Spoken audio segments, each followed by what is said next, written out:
The sound of jingle bells rips me from my computer screen, where I'm reading through my latest blog entry.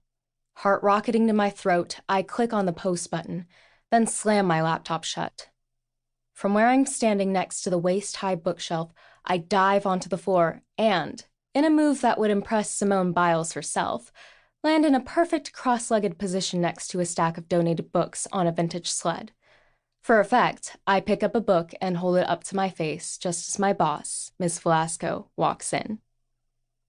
Lou Velasco's expression is like a beacon of light, as it is every morning. She has a genuine, captivating smile on her face. Not a strand of her dark, chin-length hair is out of place, and she's wearing the perfect shade of berry lip gloss. Hard to nail, mind you, on medium tawny skin, and I should know. That complements her bookworm in polo. Palming a coffee cup that reads, "Forget Santa, watch out for me," in bold red letters, she says, "Good morning, Lila. Early again?" I figured I should get started sorting through these books. I steady my shaking voice and resist the temptation to glance at my laptop on the bookshelf. My best friend, Carm, reminds me time and again that my tells are my croaky voice and shifty eyes. So I focus hard on Miss Velasco's nose and not on my lingering, ever-evolving thoughts on my blog content, which I have to step up for this holiday season.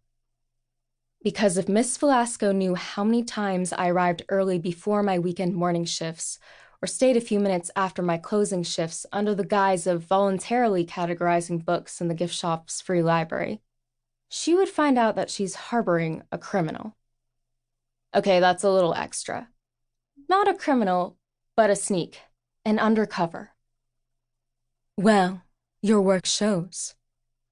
She gestures at the shelves behind me, all donated, and the meticulously categorized books that fill them. The Bookworm Inn Free Library was a community service project I started when I was in the 8th grade with one little shelf and a dozen donated books. 5 short years later, the library now lines an entire wall of the gift shop. Thank you. My face warms both from the compliment and the fact that my intentions have not been purely altruistic. Some might say I'm trying to cheat the system. In this case, my parents' rules about certain types of internet use, but I attribute it to my entrepreneurial spirit. Miss Velasco twists the watch around her wrist. Looks like 10 minutes before we open, and I spy people in the parking lot. I scramble up and straighten my Bookworm Inn sweater. It's a soothing forest green that's supposed to embody the gorgeous foliage of the Finger Lakes region. That's where fictional characters Leo Marx and Estelle Mendoza grew up and fell in love in the beloved 1996 film Holiday by the Lake, based on its namesake novel. The entire movie was filmed in our real town of Holly, New York, and most of its scenes were shot right here on the Bookworm Inn property, owned and operated by the Velasco family for the last 3 decades.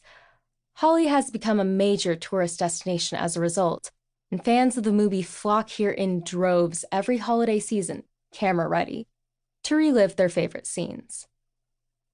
I'm ready. I'll put this away and open up. Miss Velasco nods, and when she turns, I stuff my laptop into my bag.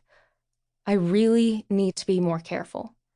In my 2 years stealthily blogging behind the adorable, anonymous avatar of a brown-skinned, dark-haired Santa hat-wearing girl, this is the first time I've been close to getting caught in the act. Which is not on any of my to-do lists, primarily because Miss Velasco and my mom are best friends, so anything that happens at the inn will get back to her. Secondly, the Tinsel and Tropes blog, or TNT, is all mine, even if it's a secret. And my plan is to keep it that way.